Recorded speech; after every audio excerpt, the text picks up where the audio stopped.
Hey, welcome back, everybody. And yep, it's another Saturday market update. Here's the thing.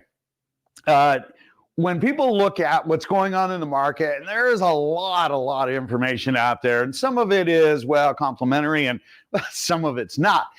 Just understand that our metrics every single week are based on residential sales and in the Seattle, East Side, Puget Sound areas, just to ensure that you're getting very hyper-focused information because, well, that's where you're buying and selling your home. And that's where you need the information. So when they start talking about the doom and gloom in Illinois and Detroit and Florida, which really isn't 100% accurate, and some of the other areas, look, has nothing to do with that. Our information, absolutely solid. There's no selling. There's no advertising. So let's get on with it. The real question is, how in the world can we have less inventory, lower mortgage rates, but yet our pendants are up?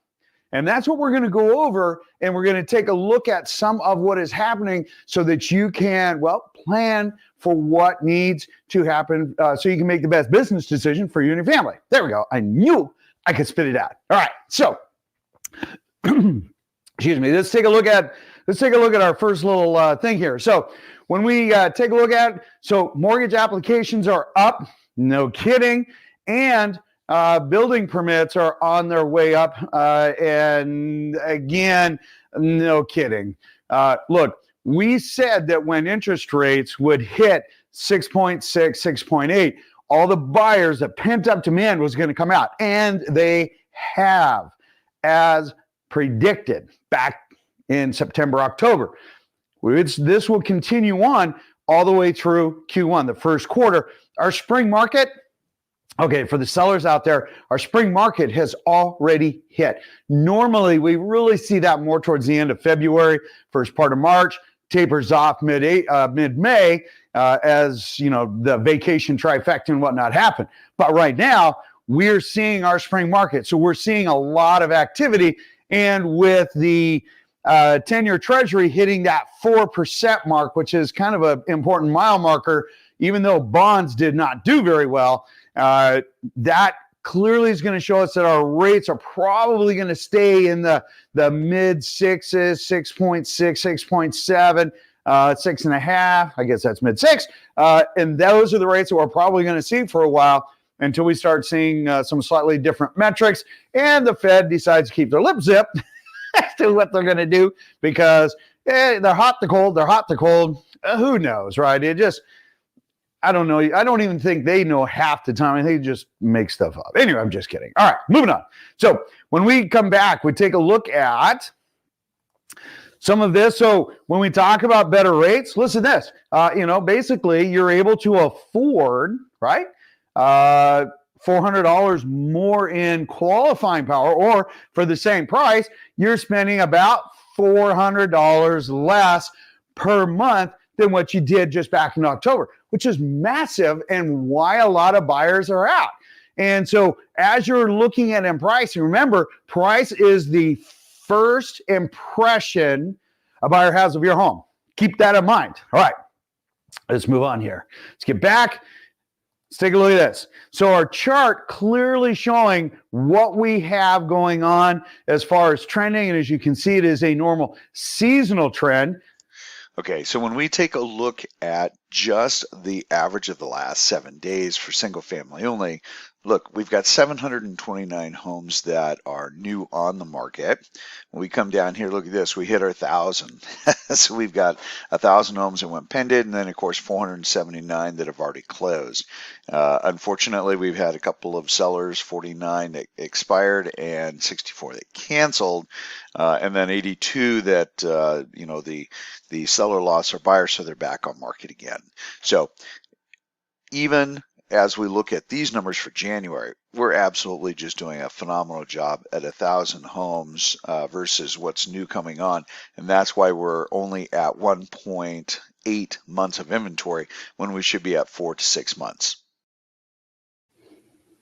Okay, now as we head into our next slide here and showing you some of the metrics. So the Northwest MLS, which is that big bucket of information, a big bucket where everybody puts their listings in. Now, we saw what's happening over the last 7 days, and that has been consistent. And hitting 1,000, that's super huge. Now, when we take a look at it year over year, let's take a look at it from January 2023 and January 2024. Since we're on the 20th, these numbers are good to the 19th. When we take a look at this chart. So on today's stats, looking at the same month, January 2023 over or under, I guess, 2024, you can see that we're down still on our listings, and we're struggling quite a bit with inventory again. And these numbers should actually be twice that. They should be in the 12,000 homes, and we're about half of that. However, you can see that the pended homes have actually gone up quite a bit, just shy of 100. And of course, our solds are starting to lag just a little bit, and a lot of that is because we have such a fewer amount of homes available at this time. Rates actually have been bobbling back and forth and being very inviting to a lot of buyers, and that's why we've seen quite the uptick in pended activity.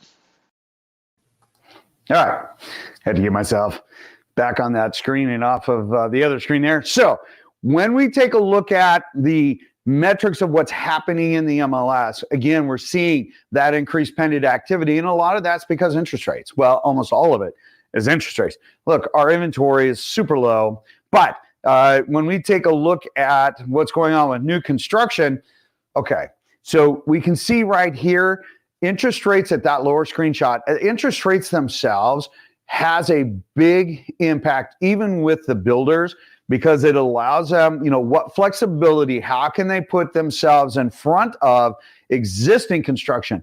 And as you can see, even though our inventory is up, our pended sales are up at about 90-ish homes or so. But nonetheless, we're still seeing, the new construction absolutely doing incredibly well, and will continue to do so because they offer those incentives. It's funny, some sellers just don't think they can do it, and they can. You just have to know, or their agent needs to know how to deliver that, how to structure that in a format that a buyer can understand it. And of course, then their buyer's agent understands, so that they can relay that information. Just saying, make sure that you can have that very solid conversation. Anyway, moving on. All right, so let's talk a little bit about REOs. Get a load of this. So REOs look like they're way up, and they're really not. So let's take a look at something a little bit different. Okay, so many of you have asked, hey George, when you say that there's just not a lot of foreclosures, let's take a look at the MLS just real fast. All properties that are federally controlled, so Fannie Mae, Freddie Mac, VA, HUD, USDA, they're all required to list their homes within a local multiple listing service. So as you can see, we have all of the active. We'll only look at residential. That's all we ever look at anyway. When we come down, we see that we've got bank owned only selected, no other criteria. So what we do is we pop out, and here's Washington State, okay, and you can see that there's just not much there. You might say, oh my gosh, George, here's a cluster. And I look at that and say, no, that's not a cluster. No, we only have one in Bothell, which is North Bothell. Nothing on the east side at all. We have a couple in Seattle, and then naturally we have a few that are smattered throughout here. Now, funny enough, we went through just on a precursory look, we just came up with 5 that are not bank owned.